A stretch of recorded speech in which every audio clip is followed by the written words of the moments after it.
Facebook Live. Facebook really wants you to use Facebook Live, and a lot of people are taking to it. Some people love sharing breaking news. Some people love sharing their latest purchase of a Chewbacca mask. In fact, one guy named Olio-Rojas is 20 years old in Rhode Island, and he decided that he was going to Facebook Live himself driving recklessly at upwards of 110 miles an hour. So basically, let's toss to this video so you can get a look at what was happening. Bitch, little bitch, ha, bitch,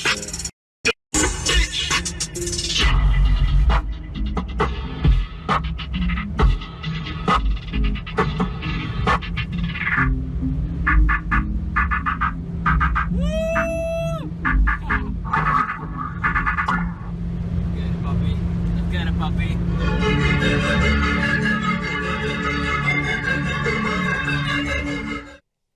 Wow. So obviously you can see there's some crazy driving happening in that video. The video in total comes out to about... crazy dancing. Yeah, just a lot of distractions. That person couldn't be even more distracted if he tried. So it's about a 3-minute long video, and this is what people that witnessed the car crash are saying. Quote, witnesses told police he was driving erratically when he lost control of his car, which spun sideways and then hit the truck. The car then shot across the road and crashed into the Jersey barrier. Rescue crews had to extricate Olio-Rojas from the vehicle, but the driver of the truck was not injured. So as far as we know recently, he is in critical condition, but is expected to make a full recovery and survive all of the injuries. And very fortunately, no one else was injured.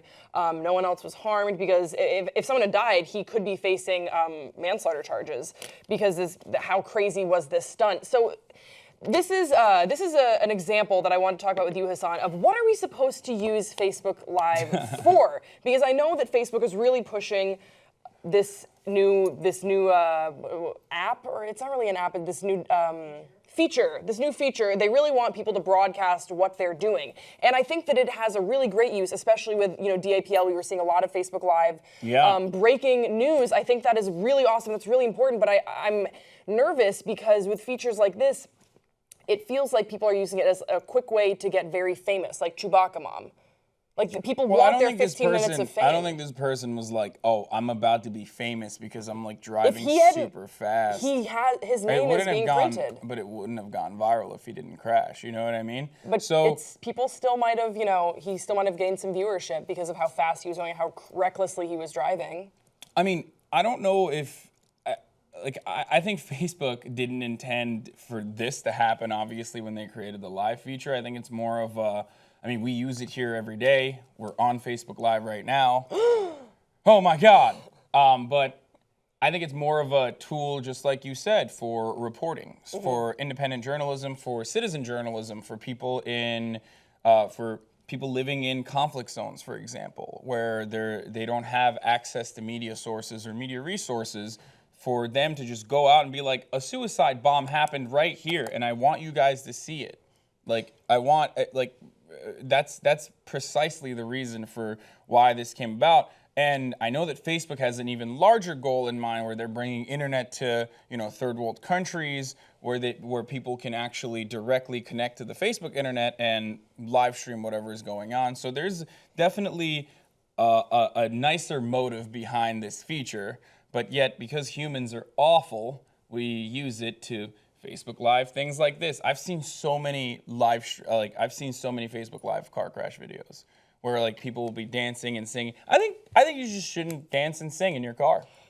Do you think that you should, but don't do it while also using one hand for the phone. Maybe get a tripod. Or like a holster thing. You will look like an Uber though if you do that.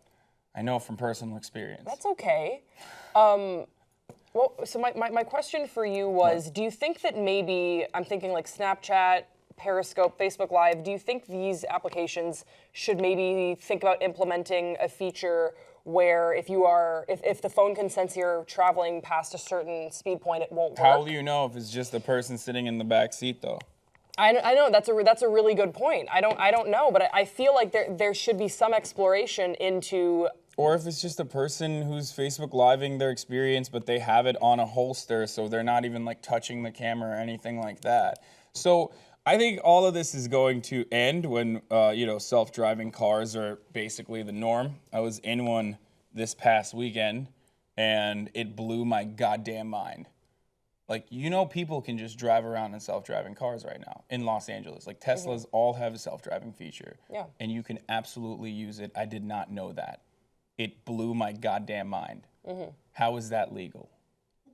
That's my question for you. Has nothing to do with Facebook Live. I'm sorry to take it there, but I was very confused, and I needed an opportunity to talk about this. Well, hopefully one of our But once it does viewers become- works for Tesla and can explain.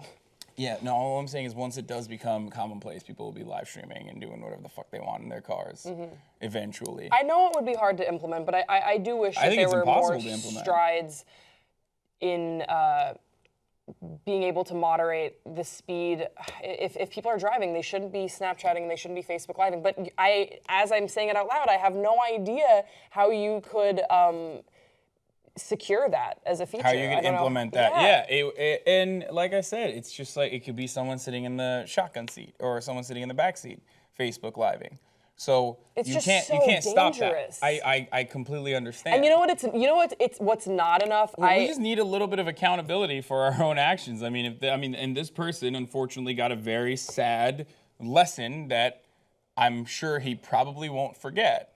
Yeah, and I do think that hopefully stories like this, when they go viral, cause people to question their usage of video sharing apps when they are doing it while they're driving. Or texting in general too, or driving over the speed limit. What the hell? I get tickets when I lived in New Jersey, I would get tickets all the freaking time. They had quotas, and especially if it was near the end of the month, cops would be literally looking out for you to just speed maybe 2 miles over the speed limit. What the hell are you guys doing in Rhode Island? This guy's going 100 miles an hour. Why didn't anyone stop him? Why wasn't there any single cop car that was like, wait a minute, this guy's just swerving all over the road. Maybe let's put an end to this. Where were the Rhode Island police officers? Why didn't they try to stop him? This is just as much on them as it is on him for Snapchatting and driving, or Facebook Living and driving. Conspiracy theories from Hasan. Guys, we want to hear from you in the comments section below. What do you think about Facebook Live? What do you think about reckless driving and distractions? What's the solution here? Don't forget to subscribe to this channel, and we'll see you next time on Pop Fingers.